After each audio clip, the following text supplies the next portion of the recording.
A young girl who got trapped in, I don't know if you saw, there was a bunch of these atmospheric rivers, like these crazy waterways up in the upper atmosphere that turned into these torrential downpours. Well, in any place with elevation, that turns into snow. And there was this young girl who was trying to make her way through the snow, ended up stopping 2 miles from her house, stayed the night in her car, and they found her body the next day. And she perished because she tried to run her car through the night. The snow piled up around her exhaust and it sent the exhaust fumes into her car, and she died. And that didn't need to happen. But it's literally the same conversation of preparedness where, let's say if she just walked around and, periodically set a time limit where she just scooped away the snow from her exhaust, it's like, man, things could have been different.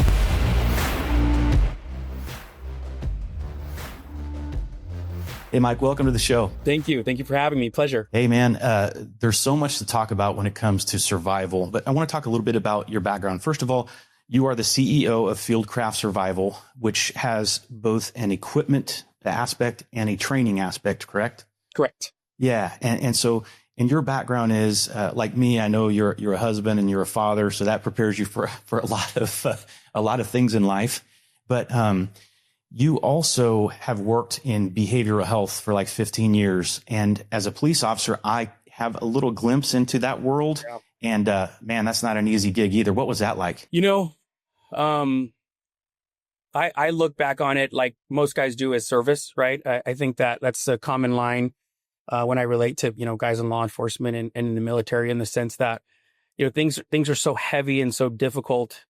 It was an honor and a pleasure to kind of work in that space. But more than anything, these children in the United States, these American kids, have been through so much. It really gave me a perspective on how good I had it growing up and how great the United States is. So the past 15 years, especially now as I get like time behind, I think I've been away from it for about 2 to 3 years.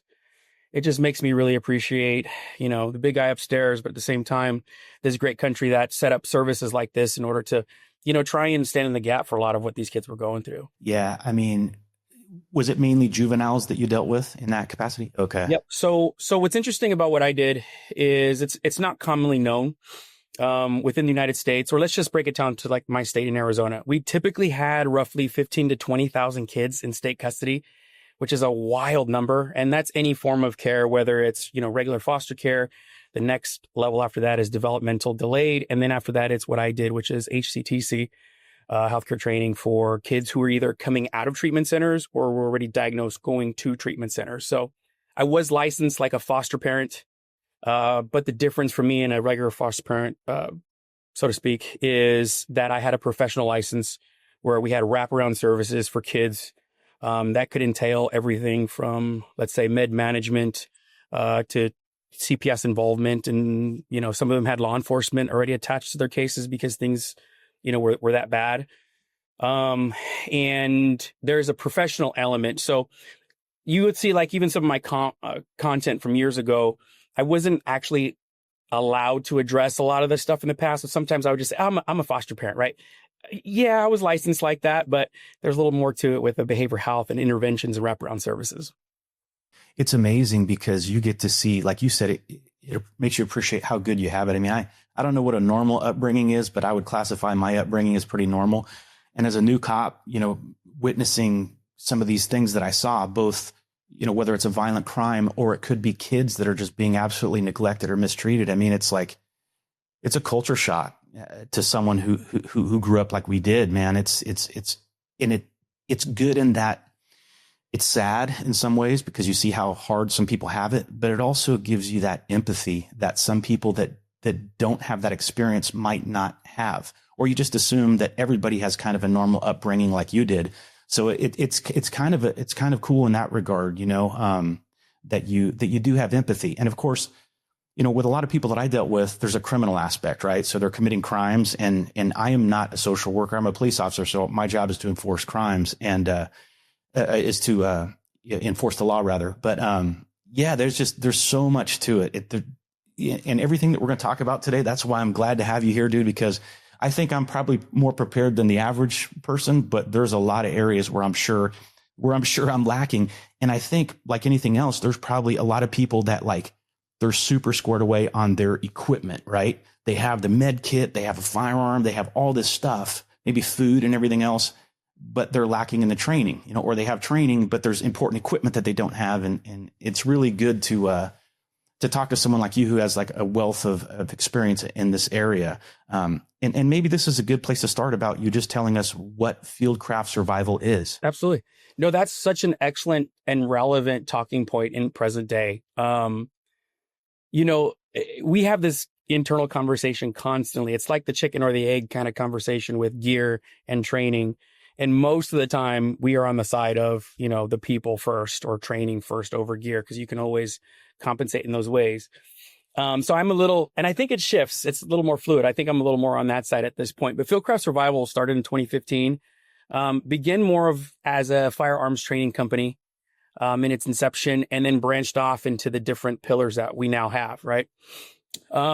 There is I think, negative, let's call it that, connotation for people who are preppers or just want to be prepared, in the sense that there's like this doomsday kind of rapture thing that we're prepping for.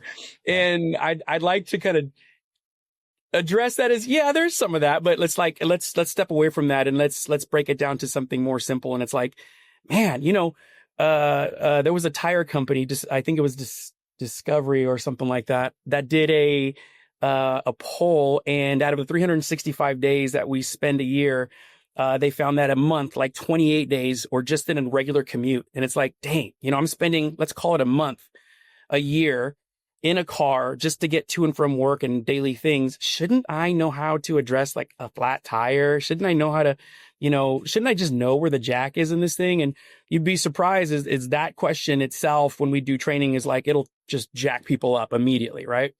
So there's like these different pillars that we like to focus on. There's mainly the top three, which is the person. And that could be anything from, let's say, your wellness, your physical fitness, which is the foundation for yourself, into, your firearms training, into your mindset, into what you're trained in terms of what your specific family needs. Like in my family, all of us have a skill, right? And then it branches off into, like I said, your vehicle, which is mobility. And then the third and final is your homestead or your home, and how you segment those things and how you're prepared depends on many things, mainly like geographic locations and budget and stuff like that. But Fieldcraft is the company that says, well, let's step in here and let's manage this spectrum of things. It can be, your everyday carry, your everyday driving, all the way to, let's say, living out of your vehicle full time, or a disaster prep or worst case scenario. So that's kind of a long-winded answer of what Fieldcraft is. Oh, that's a great answer, brother. You stole my thunder on some questions, but that just means you're that sharp, and I like it, dude. We'll get going. Another thing, when you're talking about gear and skill, if you will, or gear and training, I saw something on your guys' website that was pretty cool, and it was something to the effect, I'm paraphrasing, but like, don't use gear as a crutch and don't use skill as an excuse. Absolutely. Dude, that is pretty profound if you think about it. Well, there's this fight, and it's very common, I think, in the gun community, right? And I have to be very careful, because I don't really consider myself like an expert in the gun community. I'm like on the vehicle side more than anything, but there is constantly this, let's just call it iron sharpens iron, right? Like this friction between that statement of gear or training. And I've seen a lot of guys, especially like the survival side of the gun community, just pull this hard stance on, I don't need anything, I can survive with less, welcome to the suck. And that's not me at all. Like, I don't want to. That would get old pretty quick, man. Yeah, that would get old pretty quick. Exactly. No, I think I think that being prepared, it's too often linked with being paranoid.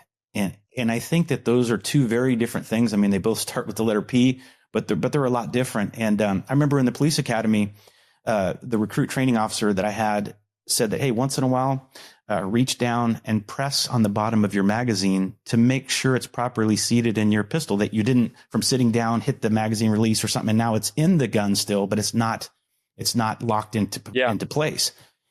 And he goes, that's what we call justifiable paranoia. I mean, it cost me nothing to get in the habit of doing that. And what that may do is, holy cow, my magazine wasn't properly seated. Click. Now it is. And it just, that's not paranoid. That's just being aware that sometimes bad things can happen to good people and nobody is immune. That's 100% the case, man. I mean, and I've seen some of the comments online too. And, let's say bots aside, because they know there's this whole bot farming thing that does these negative comments. One of the ones that I see constantly is like, what exactly do you think is going to happen? And I'm like, what does that mean? Like, why does something have to happen for me to, know that I can run a mile in 8 minutes? Like, I don't understand what you're saying. So to prove your point, yeah, it's the same. It's actually a behavioral health principle to think ahead and forward thought. Like a lot of times, and I do see this happening in our community a lot, realize that, in behavioral health, there's this belief that your frontal cortex, your forward thought processing doesn't develop until you're about 25. And that's typically for like healthy people, right? If there is damage or you've gotten front impact, whatever, it can go to like the 30 or not at all.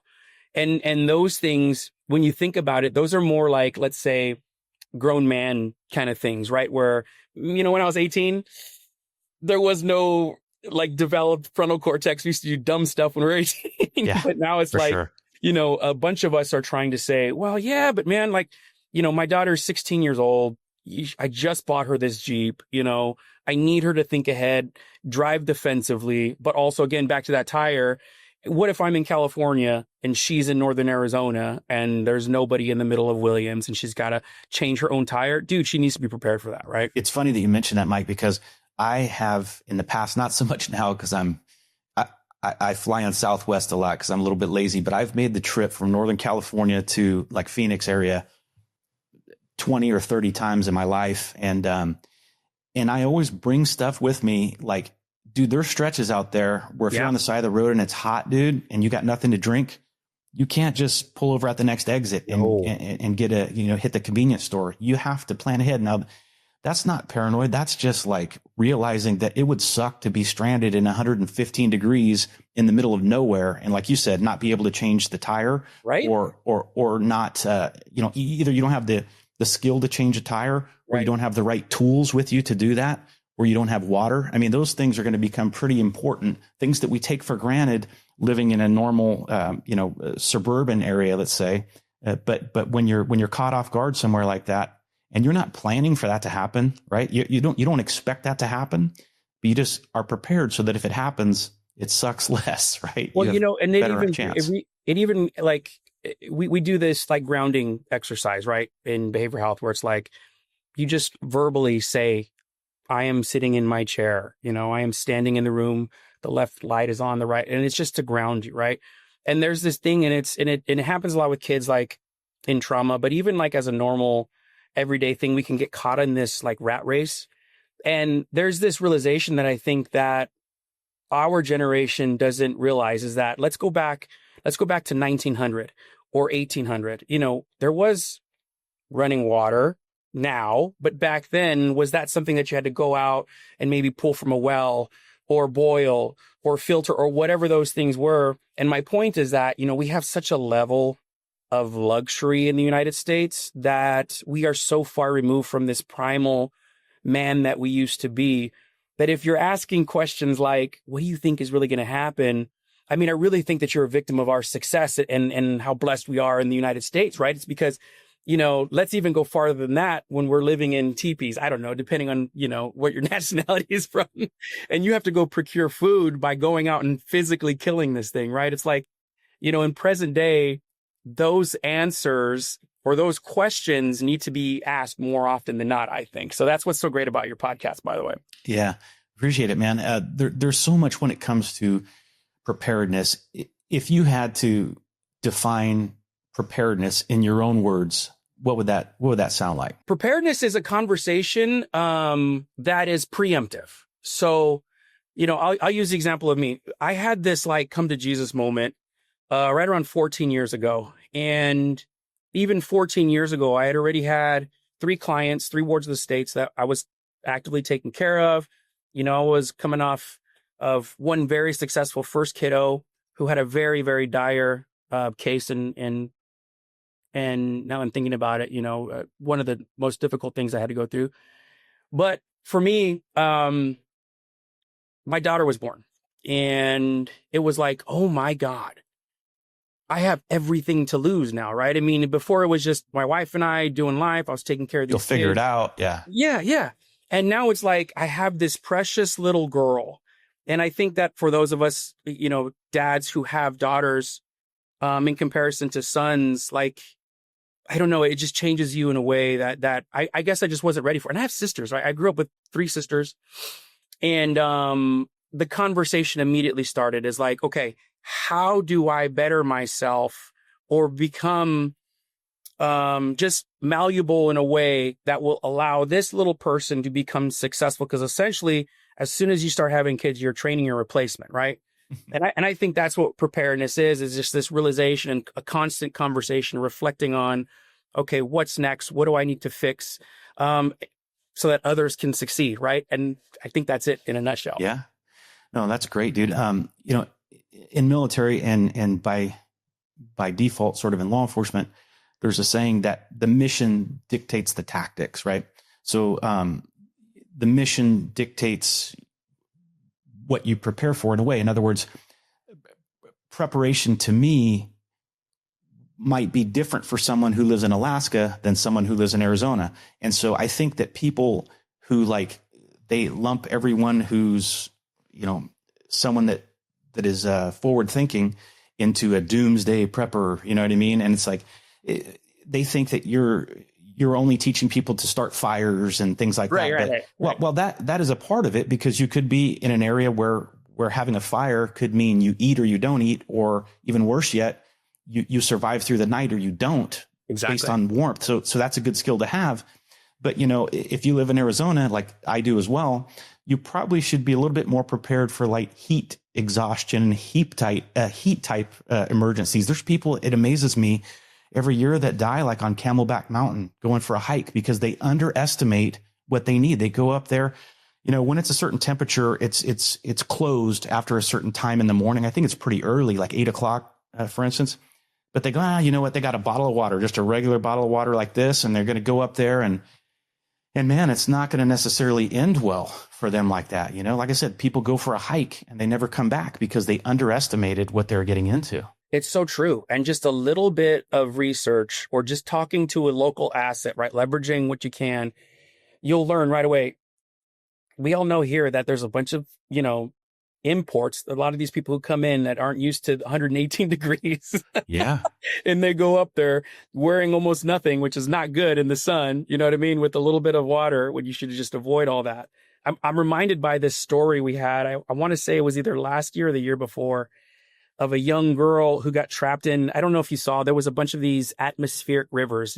That was like a new term I learned last year, like these crazy waterways up in the upper atmosphere that turned into these torrential downpours. Well, in any place with elevation, that turns into snow. And there was this young girl who was trying to make her way through the snow, ended up stopping 2 miles from her house, stayed the night in her car, and they found her body the next day. And she perished because she tried to run her car through the night. The snow piled up around her exhaust, and it sent, the exhaust fumes into her car, and she died. And that didn't need to happen. But it's literally the same conversation of preparedness, where let's say if she just walked around and periodically set a time limit where she just scooped away the snow from her exhaust, it's like, man, things could have been different, and it's just needless. It didn't need to happen. And the same way, we don't need people dying at the top of Camelback Mountain because they want to go hike. But there's a lot of people that wouldn't, if you don't live in an area where it generally is that cold or snowing, that's not something that you're just going to innately know. That's something that you're going to have to do a little research on and stuff. That's interesting. Mike, I don't know if you've heard, and I know very little about it, but recently, very recently, there was a hunter, Ron Daly, 65-year-old dude who's hunting in the California Sierra National Forest. And it's supposed to be a one-day hunt, but things happen. There's a snowstorm. His truck breaks down. Oh, no. He's found alive 20 days later. And he just was found like a couple days ago. Really? And so he was dehydrated, of course. He hadn't eaten in 6 days. And he was using his truck, his truck that was inoperable. He was using it as shelter, and that just is a glaring example. And like I said, a lot of our listeners and viewers are hunters, and I've hunted, a fair amount the last couple of years. For instance, on Kodiak in Alaska, dude, that's pretty unforgiving. Like if something were to happen to your partner you're hunting with or something, it's going to be difficult to communicate. We were hunting, we were like, staying on a boat and then taking this small little boat out to hunt. And then at the end of the day, going back.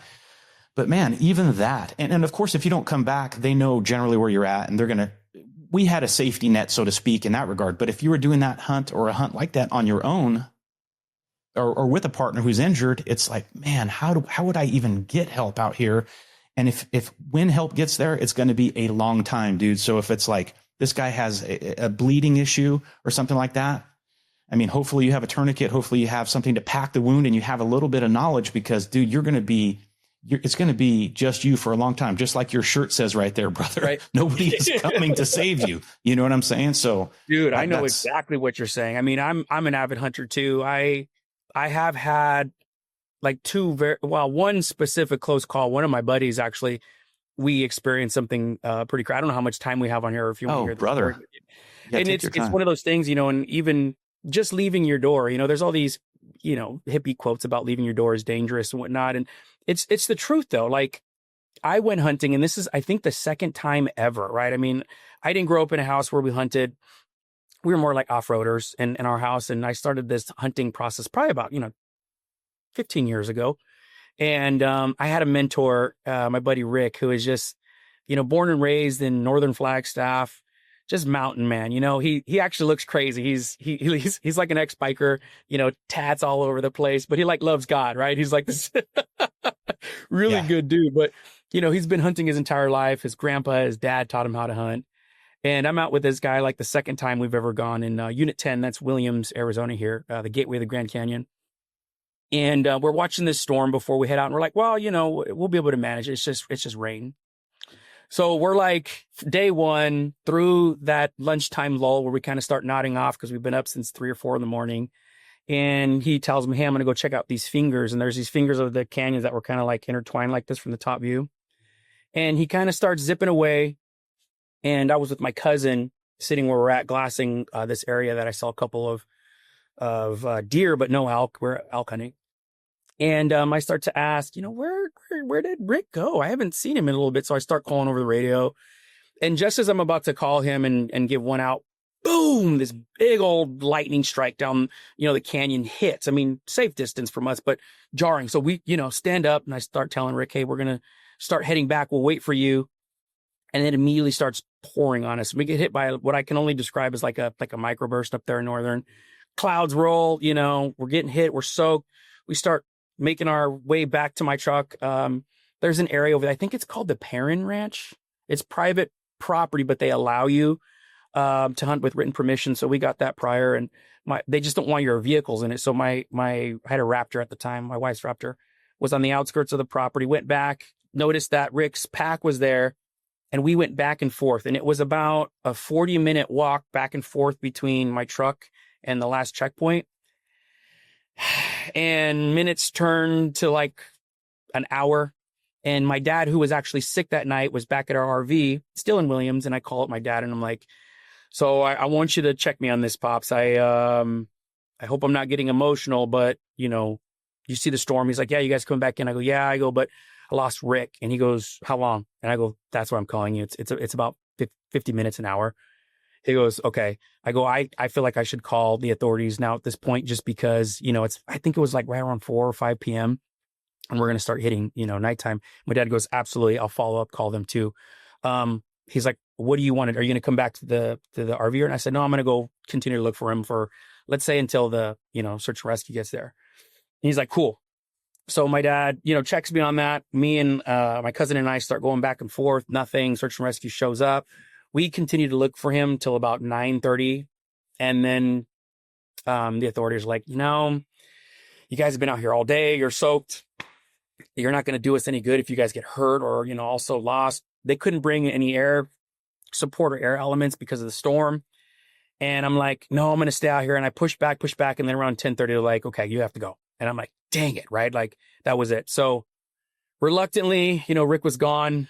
His pack was in my truck. I honestly, if I'm thinking back on it, I think he was wearing shorts too in the middle of hunting season, like October, just because he was like totally used to being a mountain man, right? So like shorts and a rain cover, like a poncho and like a light long sleeve.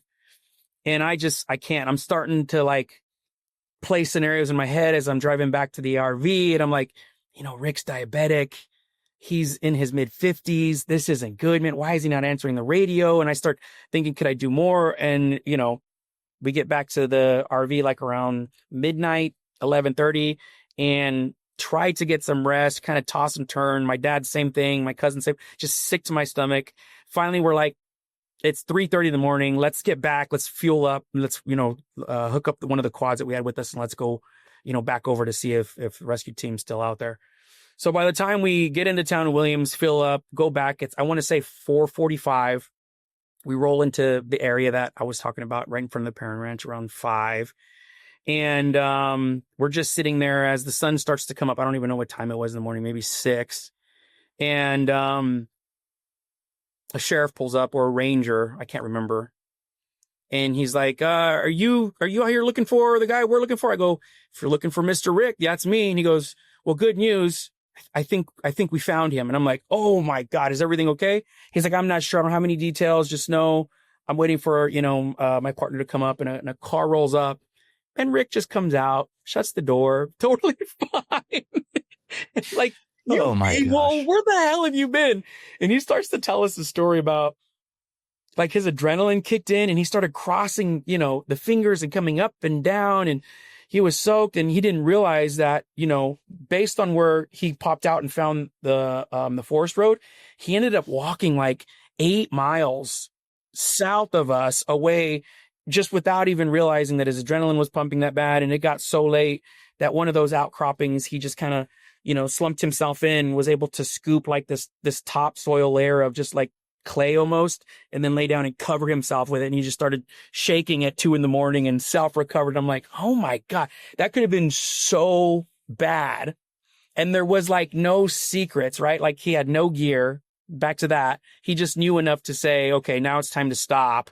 Let me cover myself and at least figure this out. And then when he started to essentially, get too cold and his body started physically reacting, he's like, I better get moving because I'm going to freeze to death out here. Yeah. So after that, we went back to the RV. He took a shower and then just rolled right back hunting with us. And what a wild man. Like, dang. Absolute wild scary, man. Yeah. Right. Thank God he was fine. But yeah, I mean, what is it about like those hunting trips, right? Like it can go south, man. The first big game animal I ever hunted was an elk, and it was in West Texas. And, I shot the elk, and we approached it, and it was on this like side of a mountain. The footing wasn't great, and we're trying to move the elk a little bit so that we could field dress it and everything. And the first thing I'm looking at is, dude, if you slip and that antler penetrates your leg, maybe it gets your carotid artery, dude, like imagine you're out there by yourself and that were to happen. It's like, dude, part of the fun of hunting, at least to me as a relatively new hunter, is the unknown aspect of it, the adventure part of it, right? But dude, you have to be prepared for things that are predictable, and I brought that up to the guys I was hunting with who are very experienced, and they go, that's happened, dude. People have impaled themselves on antlers of animals that they shot and died, So true, dude. I mean, I don't think people realize this either. Like I was watching this, I think it was a real quick clip, like a reel or something on social media, and a taxidermy was just like panning up from a mount that he had just done for a customer, and there was like a tine stuck like right in the brisket of this mount that he did, and he's like, this thing was 8 inches into the chest of this deer, right? And it's like people don't realize that during the rut, these guys were trying to kill each other, and those are absolute sharp as all get out. Yeah. To prove my point, I mean, it's just stuck in the chest of this thing as the hunter got it. Wow. That could be you. Like if you're not ready to manage that, absolutely. It takes one trip, one patch of ice you didn't see, or even me, like, man, I have the Hernandez left weak ankle, man. And I could be on flat ground and I don't know what the hell happens. And I'm just like, boom, on the floor because this damn left ankle of mine just won't stand up. And it's like, okay, now what? Now I got a broken leg. Like, oh my God. Yeah. What do you do? There's a lot to think about. We've talked about a couple very realistic hunting scenarios, what about like someone who lives in the suburbs or someone who lives in the city? What might preparedness look like to them versus someone who is out in the woods? Oh, good question. So, let's go through like your primary needs just as, human beings. I think it's called Maslow's hierarchy, right? Food, water, shelter, the top three. And even in any adventure, in any hunting situation, all those three things are always going to be, what you're looking at. Then you have to take into like environmental factors like the desert or, if it's cold. So water is a very big deal. And I'm glad you talked about, the water bottle in the very beginning. Is us in the desert. And I didn't realize you lived in Arizona, so that's pretty cool. A lot of people don't realize we have more shorefront than the coast in California does, because I think I checked, it's like 172 man-made lakes or something like that we have in Arizona, right? And that's the way Arizona survives. And it's like, if you're in a suburban area in the desert and God forbid something goes wrong, the water's no good, are you able to source and procure water in the desert? And that's a hard question, because one of the main issues with being in the desert is if, let's say, you're storing it, in the way that they do up north, it's going to rot. It's going to get gross. The heat's just going to turn it green. And okay, you have this resource, but now how are you going to treat it? Right. So if you're looking at that and you're in this urban area, well, I have a story for you. I think it was Senator Dan in Texas. When Texas was freezing over a couple years ago, I watched him, and I think he's a SEAL, right? I think he's a former SEAL. He was walking with his roller luggage, and everything had frozen over to the point to where their pipes burst because Texas isn't used to that freeze that they have. And as he's talking, he's like, you know what? Should have known better. When the freeze came on, we were prepared. We wrapped our pipes. Still, the city and the neighborhood isn't getting it. So I'm walking down to the neighborhood community pool. And he's got this roller bag that he's going to put in the pool, zip it up and roll it back to his house, right? So in that instance, those are some of the things to think about, is how are you going to source it? I myself know I got a pool and a hot tub in the backyard. It's got 17,000 gallons back there. I think we'll be all right. I can filter out some chlorine or whatever that's in there. So make sure that that's it. And then a close second to that, remember, you can go without water, let's say, by and large, for about 3 days. That's a very short timeline. You can go a lot longer without food. So after that, you can move around, miss a couple meals that day while you're figuring it out. But, that's something you might need to consider if you're in a suburban area. Yeah, that's good advice. You had mentioned like preparing your vehicle, preparing your person and things like that. I think that when you're at your home, you have a lot of access to, you have everything at your house. So and you have shelter, obviously. So it's a little easier, I think, to survive at where you live than being out somewhere, right? That's always more challenging because you don't have everything with you, and what you need might not be something that you have. So maybe talk about the importance of, no matter where you live, like what kind of things can you do as far as making sure your vehicle is in good running condition.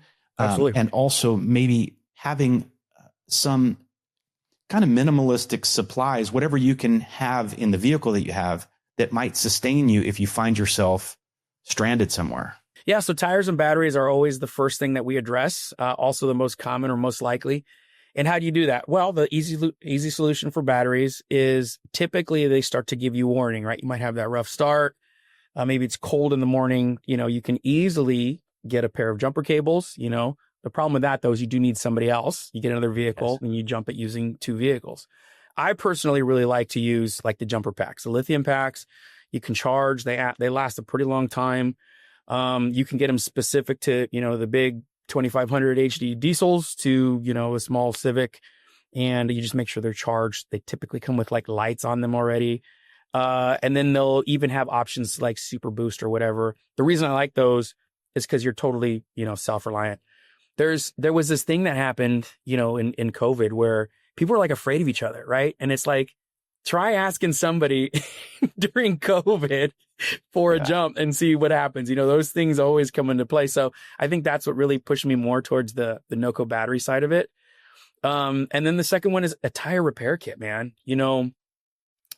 there is this, we talk about this constantly. I grew up here in Arizona. I don't know if you did. I grew up in Northern California. Yeah. I went to Centennial High School, and I had a Ford funded auto shop in high school. So we could get ASE certified as mechanics right out of high school. It was awesome, you know? And for my high school years, you know, we learned mechanic stuff, but basic tire, I even have one right here. Basic tire repair is something that we should all know. So it's just a real simple plug kit, you know, where you get in there, you clear the debris, plug it with this little rubber piece of equipment, and then fill it back up with air. So you're going to need some kind of like, I don't know, sometimes fix a flat will work, or if you have a car that comes with, or you added a compressor on it, you're easily able to move in and out. I will tell you, I've been in situations where we're hammering on our vehicles pretty hard in the desert, and I've actually gotten 3 flats at once.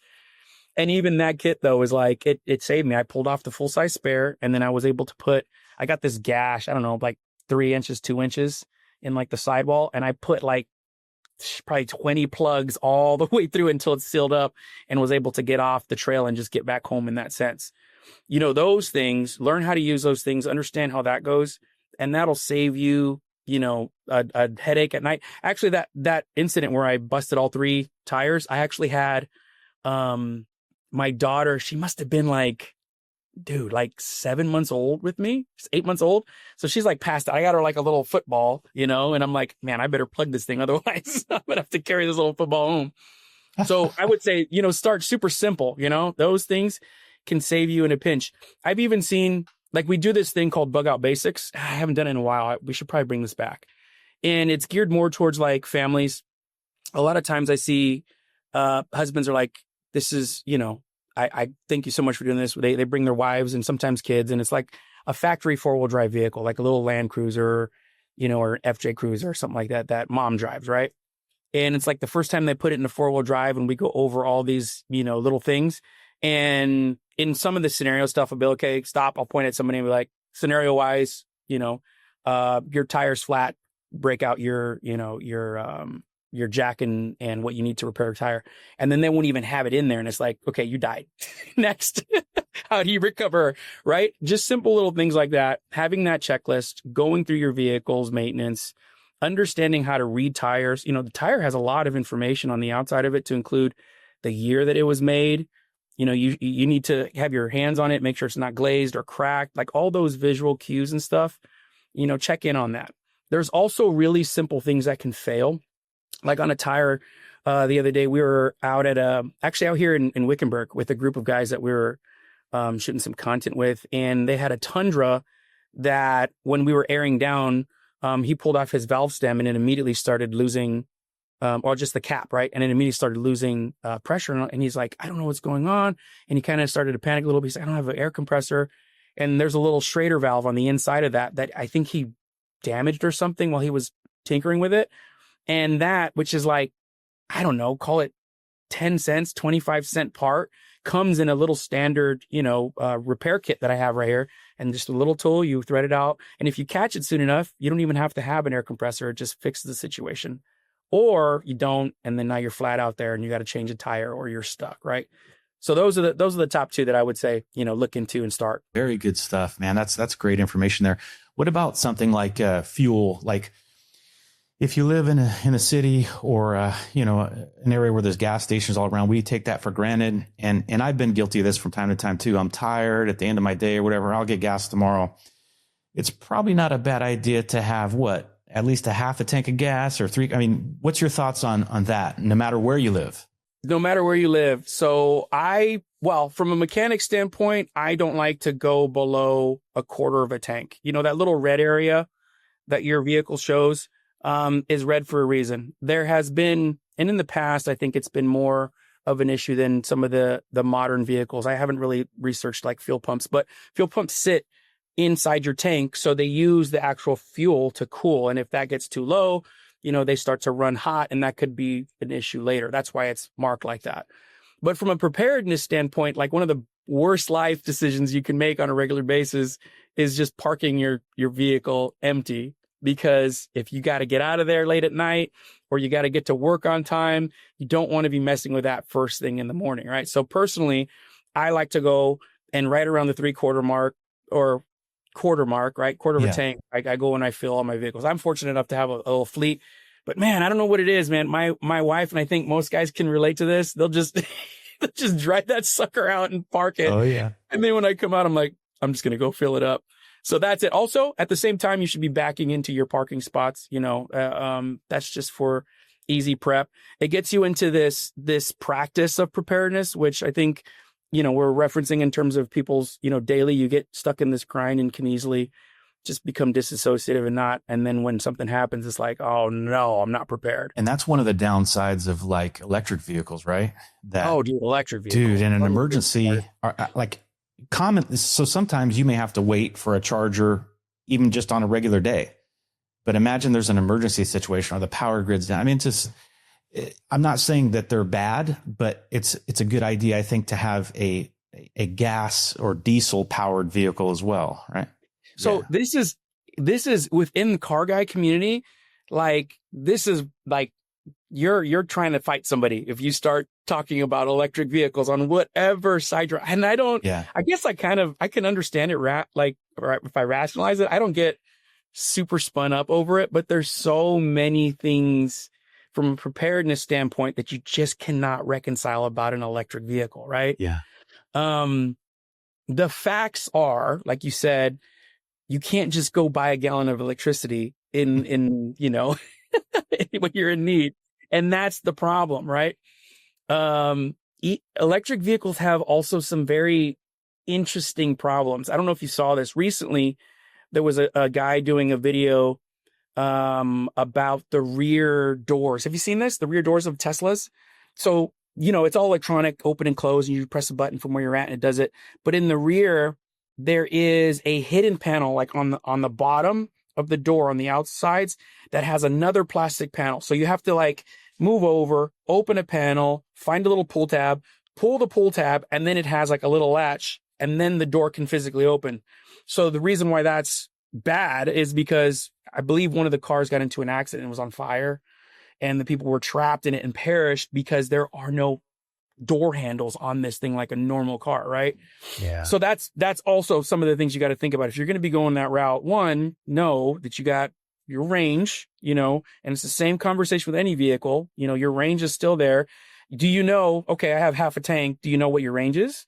Because a half a tank on a vehicle that's geared wrong on 40-inch tall, tires is not going to go as far as, let's say, a little Civic or Prius on half a tank.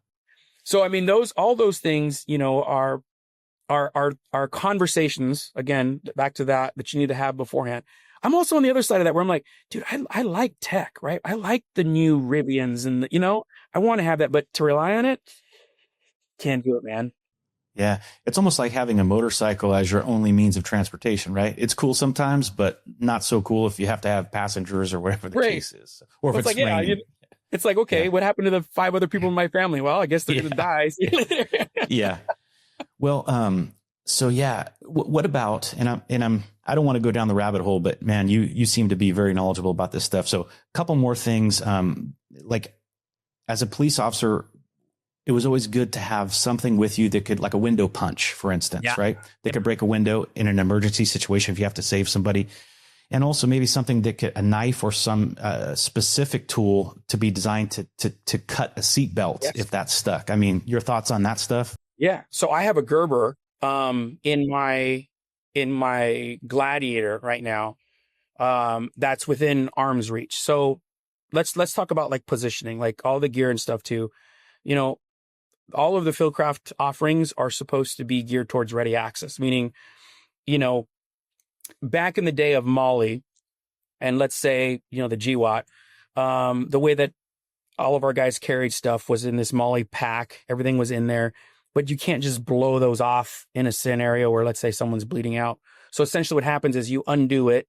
Maybe you do have a pull tab and the thing opens, but then you're pulling out pieces and then going over to where the people need to be. So within our product line, you just blow it off the whatever platform it is, right? So I do have, to your point, it's a combination tool from Gerber of a window breaker and a seatbelt cutter. And that's no matter if I'm upside down, sideways, the truck is crushed, I should be able to reach over and just grab it. Because if you've ever tried, and we've done this in some of our courses too, to break a window, there's a little bit of like science to it, right? You can't just bang it with a hammer. It's not going to shatter, none of those things. You do have to hit like towards the corners, the bottoms, and it should be like, I don't know, it can't be like anything rounded or flat. It has to be kind of a pointed object. If you're, and I've done this like on the flat range when we're able to destroy vehicles. If you've ever seen like the porcelain, yes. What's it called? Yeah. Like the spark plugs. Spark plugs. Yes. And you break them. We used to call those. Hey, Mike, we called those ninja rocks. That was like the street term for it, because guys would break that up and use that to break windows to steal stuff, you know? Exactly. To commit a vehicle burglary. Yeah. Yep. So, I mean, you should have those. You know, there's a lot of interesting things that happen, especially under duress.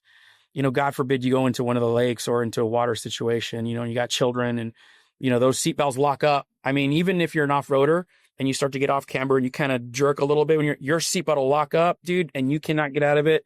Same thing with like, you know, I just got into a car accident a couple weeks ago or months ago. And it's like, you know, those things are easily overcome with just the right tool. There really isn't like, I don't know, you can't like outsmart kind of stuff like that. You are going to need to have a tool or something, you know, and able to overcome that. And that Gerber tool you're talking about, I would imagine is pretty inexpensive. You know, it's something that we can afford. Maybe $5. Yeah. Maybe, you know, like, Crazy. I think it's honest. Like, that's like a little hook, almost like a little hook with a blade and then a little pointed end that you just can push in. There are some too that are like, they're almost like EpiPens, right? Where you can jam them in and they spring load. Yep. No, but I've tried to break windows before with things like, asp batons and stuff like that. And it can be done, but man, it is not, you may hit it five times before. It's not the right tool for the job, dude, for sure. And then with a knife, you could cut someone's seatbelt off, but then there's always a chance that you're going to cut that person, you know, and that's creating a whole, you know what, too? I have a knife. Where is it? I don't think it's out here. I have a knife with a little end on it too that you can break that's right. Glass with. Those are pretty cool too. Okay, well, cool on the vehicle stuff, man. That was really good information. Basic stuff, but hey, basic stuff is what saves people's lives because they don't think about it. Let's talk about a go bag, right? So whether you have a go bag that you're bugging out from your house or bugging out from your vehicle, what types of things should a person have in there? I would imagine some food, some water, some tools to maybe, build a fire with, some kind of like rain poncho or something. What types of things should we have in our go bag?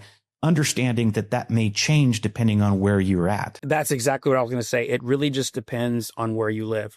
You know, if it's like, what is it today? I think our high is like 82 degrees and we're in the beginning of November. This is our fall/winter. You know, I can walk outside in a pair of shorts and a t-shirt and I'm totally fine. There's not a lot that I'm gonna have to worry about in terms of the elements. But the elements and exposure can just wipe you out, man. So even if you're looking at a priority, you know, I would say that is more of a priority than snacks. Although, right, let's say you are going to be spending a little bit more time out there, you know, especially if you're a coffee guy, a little bit of just packed coffee in there can give you such a boost in morale. You know, those are some of the things that you should be considering. I would say in a go bag, you should first and foremost look into security, you know, let it be an extension of what your everyday carry is, because if you got like a 24-hour pack or something, you should have, you know, at the very least, maybe some more ammunition, inventive security or something like that. And then from there, you know, you go through the pillars of survival. It's like food, water, shelter, comms, bed. Security is part of that. You know, it just depends on what your next course of action in your contingency plan. Like for me, you know, family is priority. So all of my go bags or whatnot are either to support them and myself or to get to them so that I can take care of them. And again, it's because, you know, I have a 2-year-old at home. I got a 4, almost 5-year-old at home. I got, you know, little Mikey's 11, Sophia's 14, and then my wife and a dog. And it's like, I have to get over there, you know, to make sure they're okay. My job is more security, you know, so my bag's going to look like that. There are some snacks in there. There is a bottle of water. There is like fire starter kit in the event that we need to, you know, light something up if we're out in the middle of nowhere. And my wife's bag looks a little different. I do have like a trauma med kit in the event of like boo-boos. Man, my little ones are little wild children. So, you know, one of them broke her leg pretty early on as she started to walk. The other one had this choking hazard, you know, thing that happened. And good Lord, that was scary. So those things I can address by, my training, and I learned how to splint her leg, and I learned how to do dry sweeps and Heimlich and CPR. So a bag can't facilitate that, but I do have, like trauma-based stuff, boo-boo kits, pressure dressings, tourniquets for everybody. And because my wife is medical, then her bag is like an extension of the med side, where she's totally equipped to do much crazier things. That's very cool, man. The team approach. You're getting into something else I wanted to ask. You had mentioned that your buddy Rick was diabetic, and dude, you got to have that life sustaining medication with you, dude. If you're dependent on that, that's going to be critical.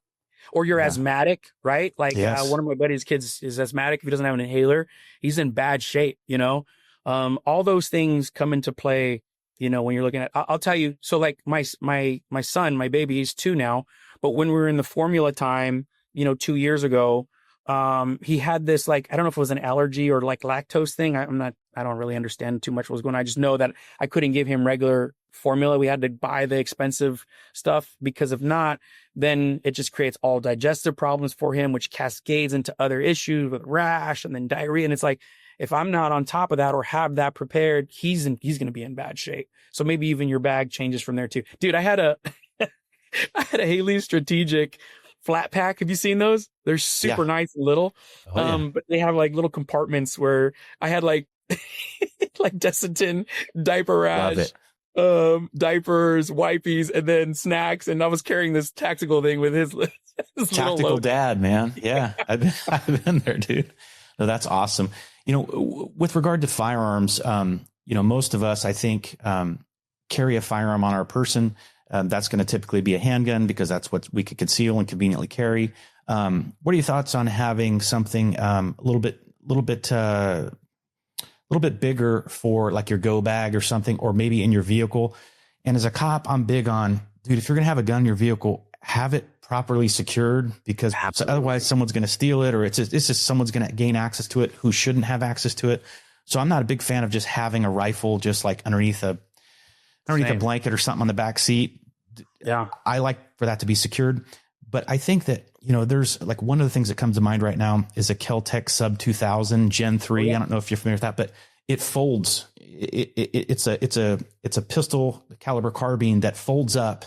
And even if you have, of course, here we go with our red dot stuff. Right. If you have a red dot on the top, as the forend folds up, it also turns so that the red dot does not prevent it from collapsing and locking into place. And then all you got to do is open it up and then load it up, and you're good to go. So having something like that in a pack seems like a pretty good idea. Oh, agreed. And having something that's the same caliber as the pistol you're carrying really is beneficial from an ammunition standpoint, right? You don't have to have 2 types of ammo and all that. So I wonder what your thoughts are on that, like having something a little bit more substantial than your handgun with you in a go bag. No, I love that. I'm a big fan of 300 Blackout. I don't know if you got a chance to play with 300 Blackout. I actually hunted with it and took a pretty good buck with a 300 Blackout folding AR platform. So, the barrel's like 8 inches, which they're designed, to run on that, suppressed. I can fold it with like a law tactical folder. And it fits in like a little 24-hour pack that I can pull in and out of my vehicle, because I don't like leaving rifles or firearms in my vehicles either, especially like my marketing vehicles. Like one of them's like wrapped in camouflage and obnoxious, and it's like, dude, there's clearly going to be something in there. Another thing too, man, and I'm not, nobody's perfect, but one of the things that always gets me is like, if you have like firearms related stickers all over your back windshield, dude, I don't think that's necessarily going to be a deterrent. I think that's going to be an attraction to someone who thinks, dude, this guy's got a gun in there. I'm going to break the window with one of those punches, maybe, or some ninja rocks, and take out the gun. So yeah, everything has a pro and con there. With red dots, what are your thoughts on that, man? Oh, dude. So I got a lot to say about this, because this is something that I've really enjoyed over the last several years. I, not being, one of the high speed guys. I mean, we have Delta operators and stuff that teach for us and stuff like that. And, immediately when you're looking at, let's say, even like a SWAT guy or a cop, it's like, okay, the belief is this dude has way more experience in this. And I have not grown up, like you spent, X amount of years in this. So when I'm approaching this and I'm asking opinions, I first started out with irons. just because I think we all do. That's how my Glock came. I'm a big Glock guy, and it's always like front sight focused, right? But you got to line it up, and you got to get used to that. And, and when red dots came out, and I might be aging myself here, and you became more target focused, it just opens up faster, acquisitions on target. I mean, even like the 47? Yes. Is designed in a way that, because now we have red dots and you can cycle a gun faster for your red dot. It's like now red dots are even changing the way our firearms are being produced and made. To me, that is a huge up. And yes, you should 100% do it, especially if, like me, you were like more towards the, irons. You can always fall back to an iron if you need to as a backup, especially if you co-witness them, right? But man, I'm just a big fan. I love red dots, especially the way like my eyes and the way that visually I work. I don't do well like in low light, like right after the sun goes down. I can't see very well. I need like bright contrast. That red dot is just so different from anything else that I'm looking at. That's like, oh, this is just gonna, it just really simplifies things. And it could be that you're talking about a red dot on your pistol, which may be more for two-legged bad guys, two-legged predators.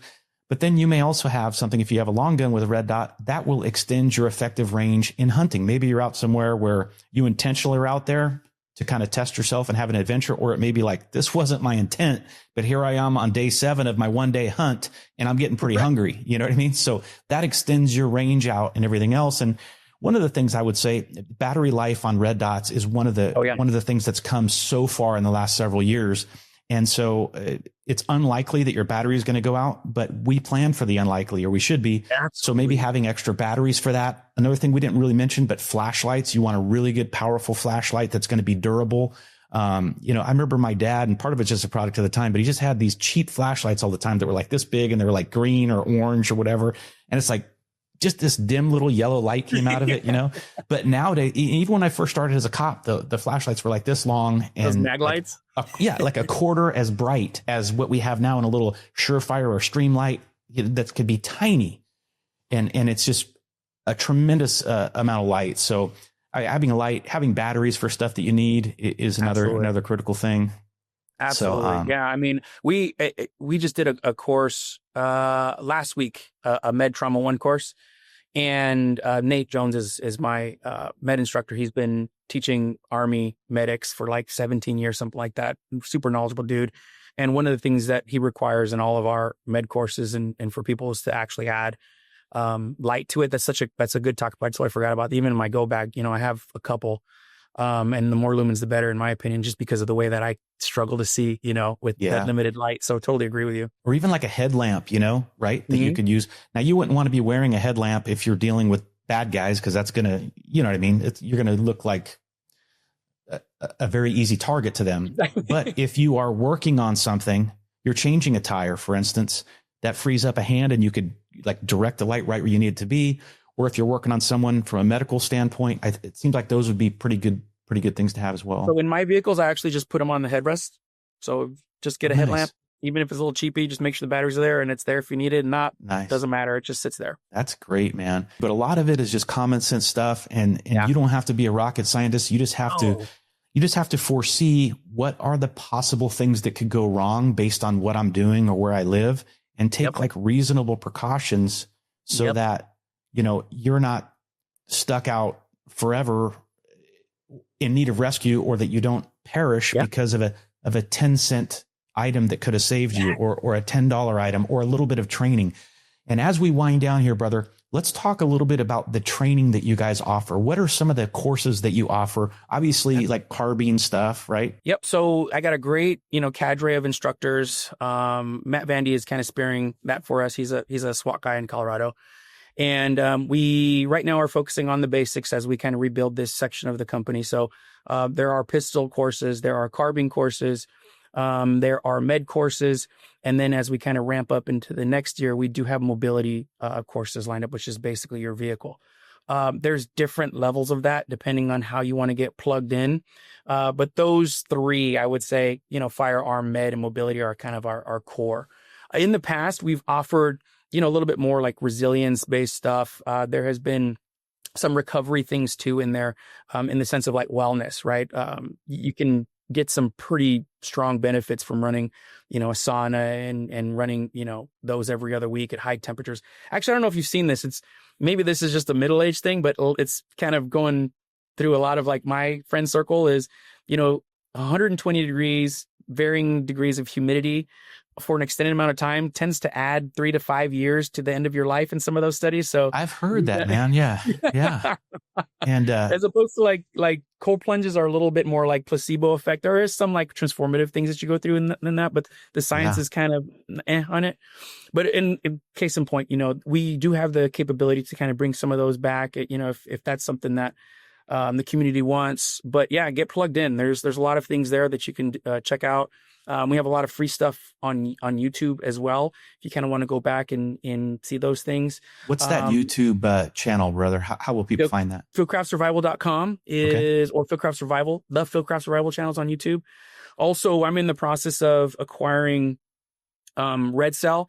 If you're Korean and you speak Korean, that's our Asian market that's currently actually doing pretty good at this point. And then, supplementing also my source at Mike Hernandez, Mike.A.Hernandez on YouTube as well. Awesome, man. And someone can find what they're looking for by going to fieldcraftsurvival.com. And Absolutely. whether they're looking for training or gear or tips or whatever. Perfect, Get man. plugged in. Awesome. Mike, thanks so much for your time today, dude. I feel a little bit more prepared just talking to you, and I'm sure that our listeners and viewers will feel the same. No, thank you for having me, man. Pleasure. All right, brother. Be safe. All right, man, that's a wrap for this episode with Mike Hernandez, CEO of Fieldcraft Survival. If this episode resonated with you, be sure and let us know in the comments. And don't forget to like and subscribe to Aimpoint's Taking Aim podcast. We'll see you next time.